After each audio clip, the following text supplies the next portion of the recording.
தனியரசு அமித்ஷாவிடம் என்ன பேசினார் எடப்பாடி பழனிசாமின்னு நினைக்கிறீங்க? அவர் மக்கள் நலனுக்காக தமிழ்நாட்டு நலன் மட்டுமே பேசப்பட்டது, கூட்டணி பேசல அப்படின்னு சொல்லிட்டாரு. இல்லம்மா, இப்ப அதிமுக பாஜக உறவு திரைமறைவில், அதாவது 2024 நேரடியாக தேர்தல் உறவு துண்டிக்கப்பட்டாலும் அவர்களுக்குள்ள இருந்த தனிப்பட்ட உறவை எடப்பாடி அதிமுக, அமித்ஷா பாஜக துண்டித்துக் கொள்ளவில்லை. அவர்களுக்குள்ள திரைமறைவில் நெருக்கமான உறவில் தான் இருந்தார்கள். ஆனால் இப்பொழுது 2026 சட்டமன்ற பொதுத் தேர்தலுக்கான அந்த தேர்தல், அதற்கான விவாதம் நாளெல்லாம் தமிழ்நாட்டில் நடைபெற்று வருகிற பொழுது அதிமுக பாஜக உறவை உறுதி செய்து வெளிப்படுத்தப்பட வேண்டிய அவசியத்துக்கு நெருக்கடிக்கு எடப்பாடியை கொண்டு வர வேண்டியது பாஜக அதை அறிவிக்கும்படி கேட்கிறது. எடப்பாடி சிறிது காலம் தயங்கினார். இப்பொழுது அண்ணாமலை சொன்னார், சமீபத்தில் நீங்க பார்த்திருப்பீங்க, எங்களை தீண்டத்தகாதவர்கள் என்று சொன்னவர்கள், நோட்டாவுக்கு கீழ் எங்களை வாக்கு வைத்திருப்பவர்கள் என்று சொன்னவர்கள் எல்லாம் இப்பொழுது எங்கள் கூட்டணிக்கு தவம் கிடக்கிறார்கள் என்று அண்ணாமலை சொன்னார். அது எடப்பாடி தான் சொன்னார், அதிமுக சொன்னார். அப்ப அதை அப்படியே நேர் நிரூபிக்கிற வகையில தான் தமிழ்நாடு சட்டமன்ற பேரவை நடந்து கொண்டிருக்கிற பொழுது ஒரு பிரதான எதிர்கட்சியின் தலைவர், அதிமுக என்கின்ற மாபெரும் மக்கள் பேர் இயக்கத்தின் பொதுச் செயலாளர் எடப்பாடி சட்டப்பேரவையினுடைய பணிகளை எல்லாம் நிறுத்தி வைத்து விட்டு ஓடோடி போகிறார் தலைநகர் டெல்லி. டெல்லிக்கு போகிறவர்கள் கூட பிரதமரை சந்திக்கவில்லை, அல்லது இவர் கேட்கிற நிதி அல்லது மற்ற விவகாரங்களில் பிரதம அமைச்சரைவோ அல்லது நிதி அமைச்சரைவோ இன்னொரு முக்கிய ஆளுநரை சந்திக்காமல் உள்துறை அமைச்சரை சந்திக்கிறார். அப்ப உள்துறை அமைச்சருக்கு என்னென்ன பொறுப்பு இருக்கு? அங்கேதான் வருமான வரித்துறை இருக்கு, இடி இருக்கு, சிபிஐ இருக்கு, போலீஸ் இருக்கு. அப்ப நீங்க யாரால எடப்பாடிக்கு ஆபத்து வரலாம்? அப்ப இந்த நிதியெல்லாம் நிதியமைச்சரை பார்த்துதான் கேட்டிருக்கணுங்கிறீங்களா? ஆமாமா, அதான முறை. இப்ப நீங்க நிதியமைச்சரமா சீதாராமமா நேத்து கூட சென்னையில தான் இருந்தாங்க, பெரிய பொதுக்கூட்டத்துல எல்லாம் பேசுறாங்க, டெய்லி வந்துட்டு போறாங்க. ஆனா நிதியமைச்சர் சீதாராமா அது தமிழ்லயும் பேசுவாங்க. அந்த அம்மாவுக்கு தமிழ் தெரியும், எடப்பாடி ஐயாவுக்கு தமிழ் தெரியும். இப்ப நீங்க எடப்பாடி கிட்ட போய் இப்ப நேற்று போனதுல ஒரு 2-3 பேர் ஓரளவுக்கு ஆங்கிலத்துல புரிஞ்சுக்குவாங்க. இப்ப எடப்பாடி ஐயாவும் இன்னும் சில பேரெல்லாம் 2 மணி நேரம் அங்கிருந்து விவாதிச்சதா சொல்றாங்களே, ஏதாவது மீடியா இருந்ததா கேட்டு பாருங்க, இவர் என்ன கேட்டாரு, அவர் என்ன சொன்னார். அதே மாதிரி இந்த டீ லிமிடேஷன், அப்புறம் 4000-5000 கோடி ரூபாய் கல்விக்கான நிதி, மும்முனை கொள்கை, இருமொழி கொள்கையான அந்த சிக்கல், இவைகளிலிருந்து எடப்பாடி விவாதத்தில் எடப்பாடி பரிசீலனைக்கு ஏற்றுக்கொண்டாரா அல்லது நிராகரித்தாரா, இது குறித்து எந்த விவாதிக்கிறேன்னு ராஜீவ்காந்தி சொன்னாங்க. அது அப்புறம் எங்க டாக்டரையே சொல்றாங்க, டிப்ளமேசி அப்ரோச்னா நீங்க சரணடைவது, யாசிப்பது, அது நமக்கான உரிமை இல்லைங்கிறதுல நீங்க எடப்பாடியினுடைய உணர்வுகளை அப்படியே பிரதிபலிக்கிறார் டாக்டர் ஸ்ரீதரையா. அப்ப நீங்க அண்ணா திராவிட முன்னேற்ற கழக மாபெரும் மக்கள் பேரியக்கம், அண்ணாவின் பெயரால கட்சி, திராவிடத்தின் பெயரால கட்சி. ஆனால் அண்ணாவும் திராவிடமும் போராடி மக்களை திரட்டி உரிமைகளை சட்டபூர்வமாக பெற்ற ஒரு மாபெரும் ஒரு போராடிய கட்சியை அச்சம் என்பது மடமையடா, அஞ்சாமை திராவிடர் உடமையடா, 6லும் சாவு 100லும் சாவு, தாயகம் காப்பது கடமையடாங்கிற வார்த்தைக்கு பொருள் வடிவம் திரட்டிய ஒரு எடப்பாடி.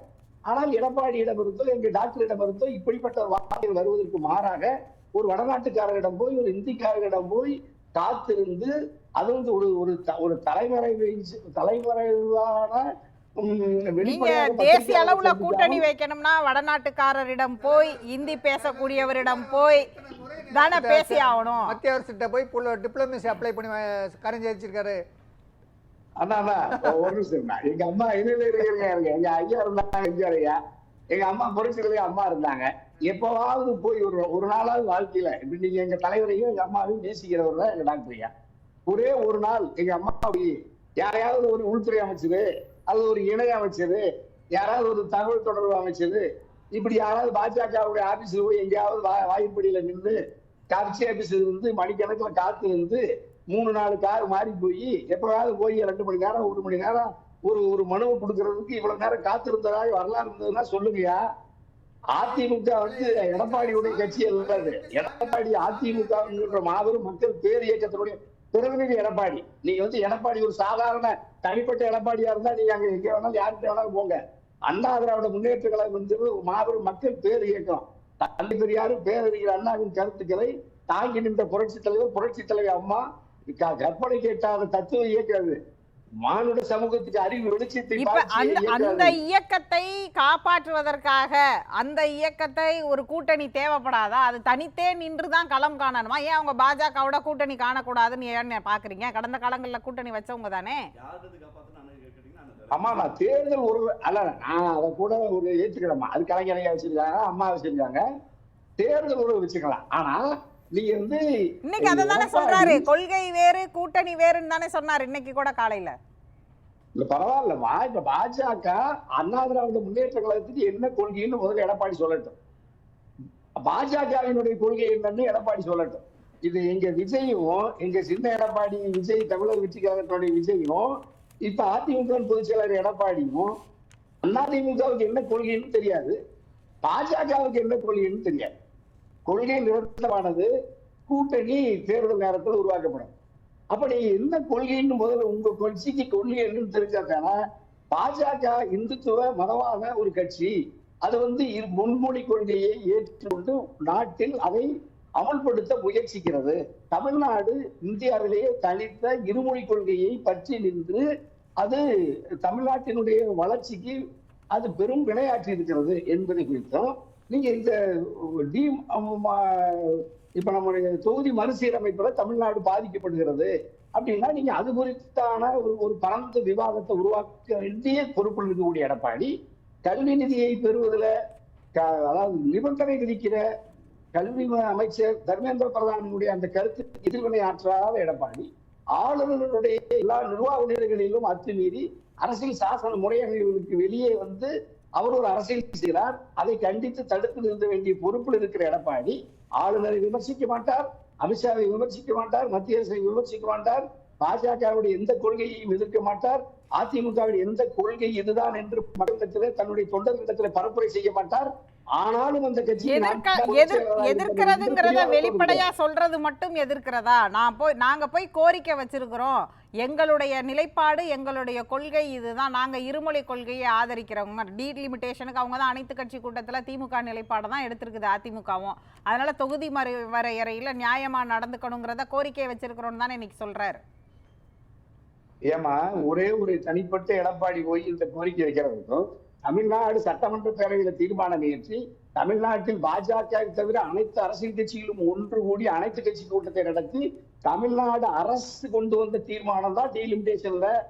நீங்க அப்ப நீங்க கல்விக்கான நிதி விடுவிக்கிறது, இருமொழி கொள்கை மும்மொழி கொள்கையை ஏற்க மாட்டோம், இந்த கொள்கையில் இருந்து இதையெல்லாம் குறித்து தமிழ்நாட்டில் அனைத்து கட்சிகளாலும் ஏற்படுத்தப்பட்ட தீர்மானத்தின் அடிப்படையிலேயே செவிசாய்க்காத மத்திய ஒன்றிய பாஜக மோடி அமித்ஷா அரசு ஒரு தனிப்பட்ட எடப்பாடி தனிப்பட்ட முறையில போய் இரவு 10 மணிக்கு மேல போய் 3 கார் மாறி போய் ஒரு 4 பேர் நின்று ஒரு பேப்பர்ல எழுதி கொடுத்துட்டா உடனே அமித்ஷா அதையெல்லாம் ஏற்றுக்கொண்டு அதை அந்த கருத்தை ஏற்றுக்கொண்டு தளர்த்திடுவாங்களா அவங்களுடைய கொள்கையில, அவங்களால விடுவிச்சிருவாரா நிதிய? என்ன சிறுபிள்ளைத்தனமா இருக்கிறதுங்கிறத இப்ப நம்ம எல்லாரும் பாக்குறாங்க. அப்ப எடப்பாடியிடமிருந்து ஒரு எதிர்கட்சி தலைவர் போய் கோரிக்கை தானே வைக்க முடியும், இதுல என்ன சிறுபிள்ளைத்தனம் இருக்க போகுது?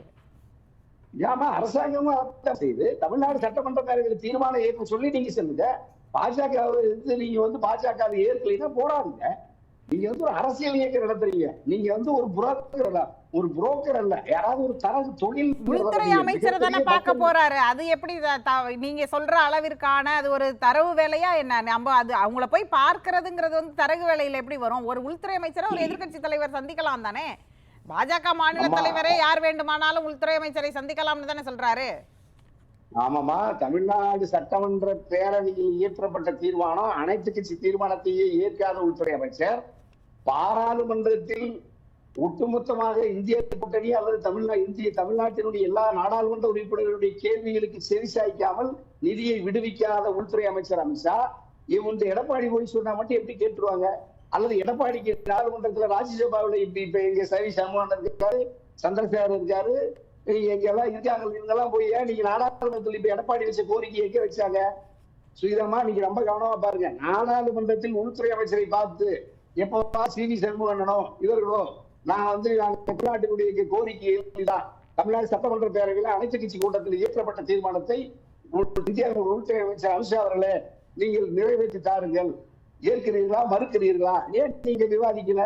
மக்களால் தேர்ந்தெடுக்கப்பட்டு மக்கள் பிரதிநிதி சட்டபூர்வமா நீங்க பாராளுமன்றத்துக்கு விழுங்குறீங்க. தமிழ்நாட்டினுடைய எதிர்க்கட்சி தலைவராக இருந்து தமிழ்நாட்டில் நீங்க தீர்மானம் கொண்டு வர முடியும் பேரவையில. அப்ப நீங்க அதுதான் அரசியல். ஆனா நீங்க மக்களிடத்தில் பரப்புரை நடத்தி மக்களை அணி சேர்த்து அதை ஒரு கருத்துருவாக்கம் செய்து அதை தர மறுக்கிற மத்திய அரசாங்கத்தை எதிரி கூண்டில் நிறுத்தி குற்றவாளி கூண்டில் நிறுத்தி கேள்வி எழுப்புவதற்கு திராணியற்று இருக்கிற அதிமுக பொதுச் செயலாளர் எடப்பாடி யாசித்து இரவோடு இரவாக ஒற்றை நபராக போய் ஒரு சாதாரண நம்ம விஓ கிட்ட போய் ஒரு வாரிசு சான்றிதழ் கேட்கிற மாதிரி ஒரு மனு கொடுக்கறதுக்கு ஒரு அரசியல் கட்சிக்கு எதுக்கு பொதுச் செயலாளர் பொறுப்பு, எதுக்கு எதிர்கட்சி தலைவர் பொறுப்பு? இல்ல அவங்க இப்பதான் போகணும், இல்ல கூட்டணி பேச்சுவார்த்தை இப்பதான் நடத்தணும், இல்ல கோரிக்கையை பாக்குறதுக்கு இந்த நேரத்துலதான் போகணும்னு நம்ம டைம் ஃப்ரேம் பண்ண முடியாதுல்ல. ஒரு உள்துறை அமைச்சருடைய வேலை பழு எவ்வளவு பெருசா இருக்கும், அதுக்கு இடையில தானே கொடுப்பாரு டைம். ஆமா ஆமா நம்ம உலக நம்முடைய புகழ்பெற்ற தமிழ் சமூகம் நாளெல்லாம் நம்மளுடைய விவாதத்தை பார்க்கிற நம்முடைய தமிழ்ல இருந்து நம்ம பேசுறோம். அவர் ஒரு எதிர்கட்சி தலைவருமா தமிழ்நாட்டினுடைய அரசியல் சாசன பதவியில் இருக்கக்கூடிய ஒரு எதிர்கட்சி தலைவர் அமைச்சரத்தில் இருக்கிற போறவர் தான் எடப்பாடி ஐயா. இந்தியாவினுடைய ஆகப்பெரும் உள்துறை அமைச்சரா இருக்கிறவர் தான் எங்க அமித்ஷா ஐயா. அமித்ஷா ஐயாவும் எதிர்கட்சி தலைவரை சந்திக்கிறதுக்கு நீங்க எதுக்கு ரகசியமா போறீங்க? இதுவே முதல்ல பிழையானது, தவறையானது, நேர்மையற்றது. முதல்ல நீங்க மக்களுக்கிட்ட நீங்க ஒரு ஜனநாயக நடைமுறைகள்ல ஒரு சட்டபூர்வமான அணுகுமுறை, சட்டபூர்வமான சந்திப்பு, மக்கள் பிரச்சனைகளுக்கு சந்திக்க போறோம்னா நீங்க கிளம்பும் போதே உண்மையை சொல்லிட்டு போங்க. விமான நிலையத்தில் சொல்லுங்க. நான் அப்படியெல்லாம் எதுவும் அல்ல, நீங்களாக யூகித்துக் கொள்கிறீர்கள் ஒரு மணி நேரத்துக்கு முன்னாடி ஊடகத்தை பார்த்து சொல்றாரு. அப்ப ஒட்டுமொத்த ஊடகத்தையே ஏமாற்றுறாரு. அதே மோசடி, அது நம்பிக்கை துரோகம். ஒரு தலைவனுக்கு ஒரு பொதுச் செயலாளர் ஒரு எதிர்கட்சி தலைவரே ஊடகத்திட்ட போய் சொல்லிட்டு போய் ஒருத்தருக்காக எதுக்கு நீங்க திருட்டுத்தனமா எதுக்கு சந்திக்கிறீங்க? வெளிப்படையா சொல்லிவிட்டு உள்ள போகும்போது சந்திங்க, வெளியே வரும்போது சந்திங்க. அவங்க எல்லாரும் நீங்க இந்தி சேனலோ ஆங்கில சேனலோ இல்லை, எல்லாம் நம்முடைய தமிழ்நாட்டினுடைய நம்முடைய ஊடக அவையாளர் தான் இருக்காங்க. அவங்கள்ட்ட வெளிப்படையா பேசுங்க. இந்த உரையாடல ஐயா நான் இப்படி இதுக்காக சந்திக்க வந்திருக்கேன், தமிழ்நாட்டு 8 கோடி மக்களினுடைய ஜீவாதார பிரச்சனைகளை நான் உள்துறை அமைச்சரிடம் எடுத்துரைத்து இந்த பிரச்சனைக்கு தீர்வு காணும்படி மன்றாடுவதற்காக எங்க ஐயா ஸ்ரீதர் ஐயா சொல்ற மாதிரியே சொல்றேன். நீங்க ரொம்ப ராஜதந்திரமா டிப்ளமசியாவே சொல்றேன். அப்படியெல்லாம் நீங்க கேட்டு கூட நீங்க தயாரித்து கொடுத்த மகிழ்ச்சிதான். இப்ப நீங்க நேற்று பாத்தீங்க, இன்னைக்கு உடனே அமித்ஷா ஐயா இந்த கோரிக்கையெல்லாம் நான் ஏத்துக்கிறேன், எடப்பாடி ஐயா உருக்கமா சொன்னாரு, நான் புரிஞ்சுக்கிட்டேன். தமிழ்நாடு சட்டமன்ற பேரவையிலையும் அனைத்து கட்சி கூட்டத்திலையும் ஏற்பட்ட அந்த எடுத்த தீர்மானத்தில் கூட எனக்கு ஒரு நெருடல் இருந்தது, அல்லது எனக்கு இசையம் இல்லை. ஆனால் எடப்பாடி ஐயாவும் எடப்பாடியோடு வந்திருந்தவர்களுடைய விளக்கத்தை கேட்டு நானே மனம் மாறி இப்பொழுதே நான் அந்த கல்விக்கான நிதி 5000 கோடி ஒதுக்குறேன்.